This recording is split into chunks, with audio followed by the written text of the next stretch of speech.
This is Jonathan with Gutter Guards Direct. Today we're going to take a look at each of the gutter guards that we tested in 2024 as standalone videos. So you'll see kind of how the systems looked at the end of the test when we took them off. You'll see what debris is sitting on top of the covers, if any.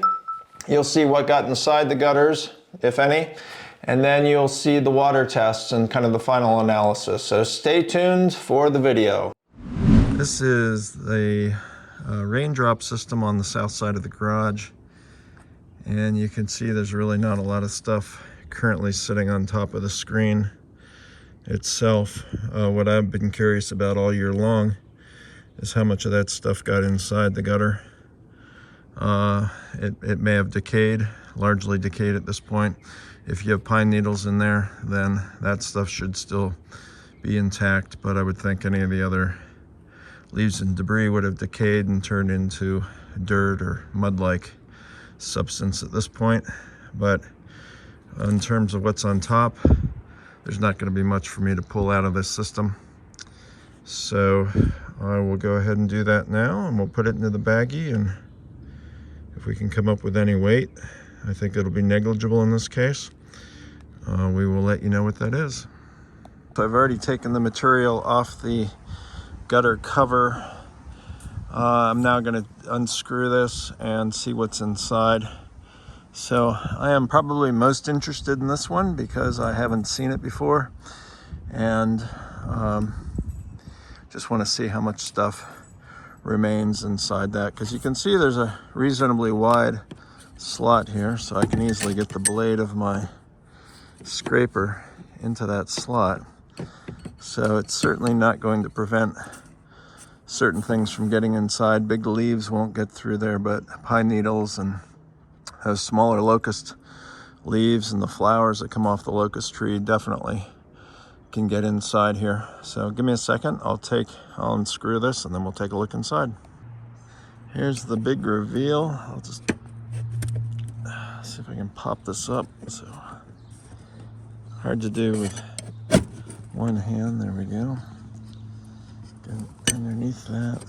Oops. We'll pull this out. I've got an end cap here at the end, so it's inside the gutter a bit. That was to try to eliminate stuff from getting inside from the edges.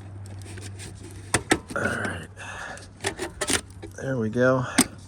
So here's that panel. It's a longer panel. It slides up under the first course of shingles, and you can see it's a combination of vertical slats and horizontal slats, and that kind of holds everything in place. It's a 3-foot section, so I had to add another section here. But let me put this to the ground, and then let's take a look inside. So big difference, and this is what I had wondered about with this system, is how much stuff was going to get inside of it. Get rid of that. So I would say a fair bit of stuff got inside this stuff. In fact, that's a lot. That's a lot of stuff. If you just look at the solid gutter cover that we just took off, and you look at this one, wow, that's I don't know what I was really expecting, but that is more than what I was expecting, I guess. Because the other ones, it's mostly dirt in there, which is my assumptions, a combination of the shingles coming off the roof, plus organic matter out of the sky, plus any of these leaves and debris that decay.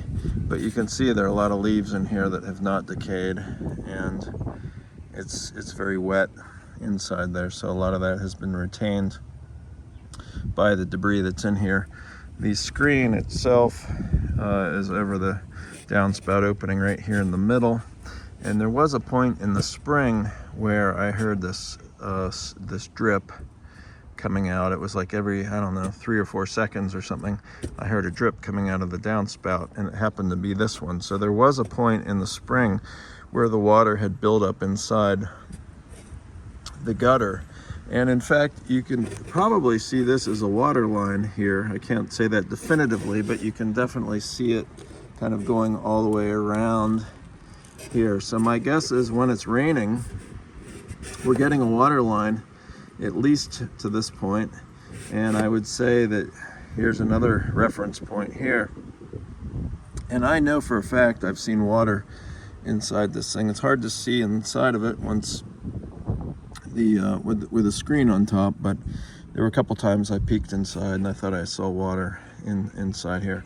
So that would be indicative of, you know, water building up inside there and then kind of slowly draining out of the system. Obviously, other than the moisture that we have in the debris currently, there's not really anything that's indicating that it's holding water at this point. You can see I got most of the stuff out of here, and there was a lot. There was basically a whole baggie full and then a bunch of stuff on my hands there. So there are a few of the locust leaves left over.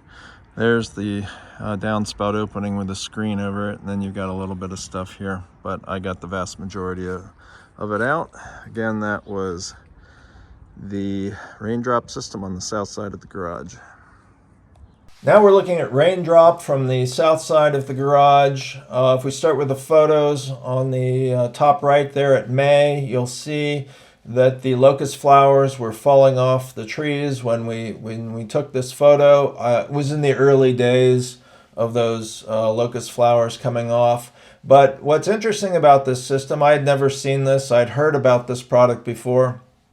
But what I found interesting about it was the fact that somebody actually thought, let's create a bunch of vertical lines, ribs, and some support channels underneath it, some support ribs underneath there, and let's see what happens to the water. So the RainDrop concept is that the water would essentially go between those openings, between those ribs, and then drop through into the gutter. And in fact, it did exactly that. It did a really good job overall taking in the water, as you will see here in a moment. But again, you can see these locust flowers are pretty small, and some of them are sitting on top. Some of them are kind of wedged in between those ribs, and frankly, by this point, even some of them had gotten inside. If we drop to the October photo there in the middle, you'll see a proliferation of pine needles, and then the leaves, mostly the leaves off the locust tree. You'll see some maple leaves as well, and then you'll see the stems, those kind of broader stems that are up there. You can see some of those up at the roof level where the locust leaves had separated from the stems. And so you had a combination of leaves, stems, and pine needles on top of this gutter cover.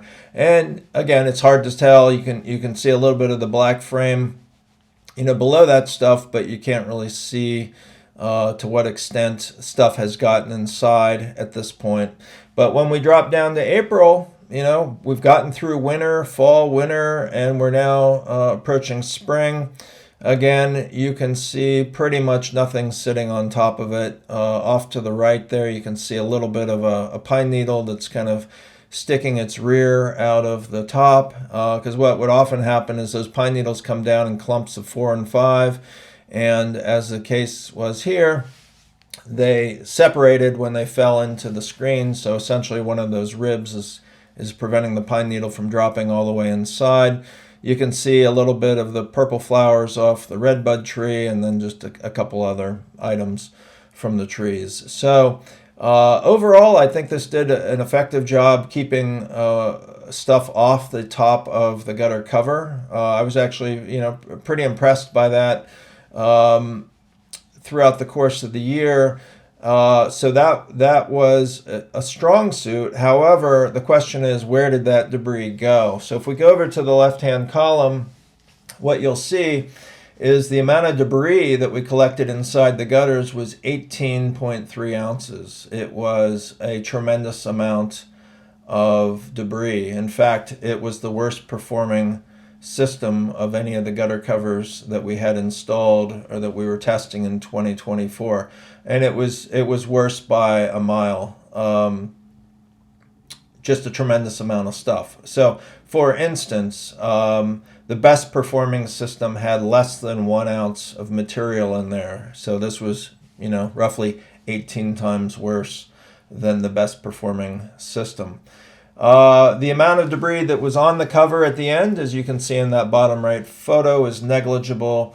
Where this system performed really well was its water intake. It took first place in the water aspect of the competition. It's not to say all the water went into the gutter all the time, but because obviously you have a pretty wide opening there in which the water can go, it won first place, and it took in 2.13 gallons of water in our water test. So did really well taking in the water, did really poorly preventing leaves and debris from getting inside the gutter. And I think this is a good case in point of, you want a gutter guard to do two things. You don't want a gutter guard just to do one thing. Now, if you live in an environment that's not as tough as this, so you've got leaves and trees that are a good distance from your house and you're getting the blowover effect, well, this system does a heck of a job taking in the water. I would say by and large it would keep the bigger leaves out by and large. And it might be something that you'd want to consider in that type of environment. But if you live in a wooded environment, you can see the results here from this. So this is RainDrop on the south side of the garage.